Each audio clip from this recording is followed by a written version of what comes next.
Hello, my name is Glyn and I'm teaching Ethics and International Relations this semester. Welcome. This is an introductory lecture which just goes over what we're going to be doing these upcoming 8 weeks, and I'm going to be telling you what I expect of you to do each week, and furthermore I'm going to just introduce the class. Ethics and International Relations, what's that about? International relations can be defined as the political relations that pertain between states.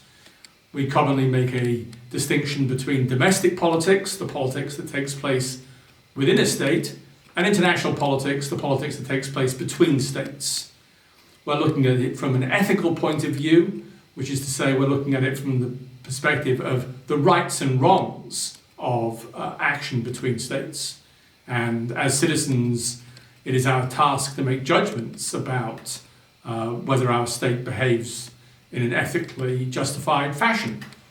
So that's the definition of the class. We're covering 8 topics.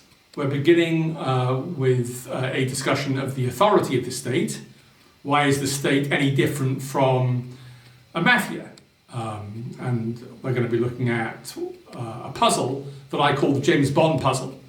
What is it that makes James Bond a hero rather than a psychopath? And then we're going to move on week 2 and look at targeted killing, which is, I guess, a similar but less fictional dimension of the same problem, the authority of the state, what justifies the state in killing people it deems to be its enemies.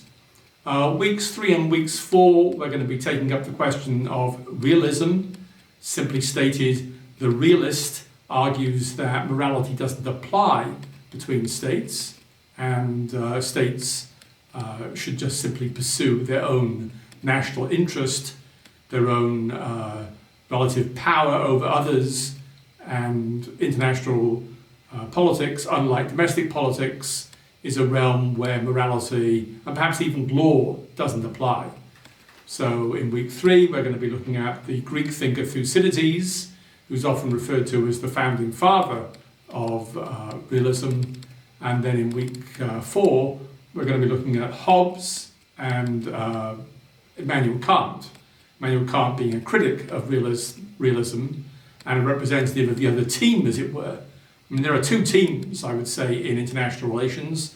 One team is the team of the realists, who are skeptical of morality, and the other team is called the liberals.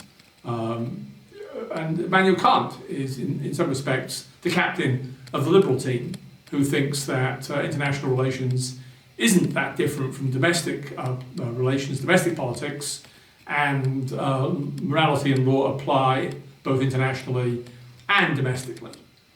I think then we move on week 5 and look at human rights, which is a favourite topic of those in the liberal tradition of international relations. Week 6, we look at just war, what makes wars just, if anything. How do we draw a distinction between just war and unjust war? Week 7, we look at the question of the moral duties that wealthy states have to poorer states. Do wealthy states owe poorer states anything? Should there be foreign aid? Should there be a change in the nature of the international system that makes it fairer to poorer states? And then we round things off in the last week 8, with ethics and immigration. Immigration being a very hot topic in the United States at the moment. What's the justification for keeping out poor people who wish to live in wealthier states? Those are our 8 topics. We're going to cover a lot of ground. We're going to have lots of interesting debates, discussions. It's really a fascinating area, and I think you're going to enjoy it a lot. Now, of course, you're going to have to work, and there's going to be a number of tasks that are going to be set to you each week. Broadly stated, there are 6 things you have to do each week. 1, you have to watch my video lectures. There'll usually be about 2, 3, or sometimes even 4 of them they tend to be quite short, 10 to 15 minutes max, and so you have to watch me 32 times, at the end of which you'll be totally sick of me, but there's nothing I can do about that. And then number two, you'll have to watch some voiceover PowerPoints where I go over the readings in some more detail and look at passages that are important and I explain them. So you watch these voiceover PowerPoints. Thirdly, you've got to do the reading, and there'll be quite a lot of reading set for you each week. I hope you'll find it interesting. Fourthly, you have to do a discussion question. I'll set a discussion question. You've got to write a couple of hundred words, and you've got to reply to somebody else. And that will engage you in thinking about the topics that we're pursuing. Fifthly, you will have to do a quiz. I'll set 10 questions on the reading, on the lectures, the PowerPoints. They'll be drawn from the material covered that week, and you'll have 10 multiple choice questions that you'll have to answer. There won't be one the first week. It won't, because I think this is something of a truncated week. We're starting in media res, as it were, and you can ignore the quiz for the first week. Although I would like it if you would answer the discussion question that I've set. And then lastly, you have to do 2 3 to 5 page essays. There'll be one essay due in the middle of the semester after the 4th week, and there'll be another essay due at the end of the semester after the 8th week. That is your task, and your grade will be based upon how you do on the quiz, how you do on the discussion questions, and how you do on the papers. So that's the lie of the land. I think it's all pretty straightforward.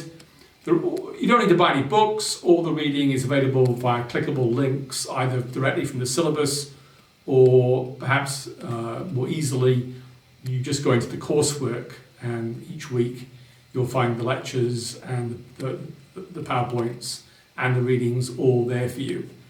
Well, we will meet every Thursday at 8 o'clock, and I will typically raise some questions that I've identified in your discussion questions which you will have posted the night before. So I'd like your discussion questions to be up and available for everyone to see by Wednesday night. And that's about it. I don't think I'll go into any more detail substantively.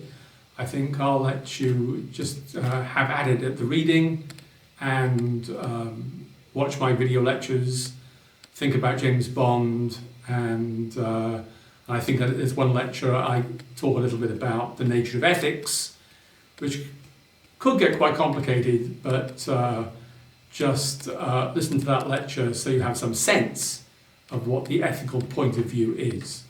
Okay, it's cold out there, stay warm, and I will see you on Thursday. Over and out, Glyn Morgan.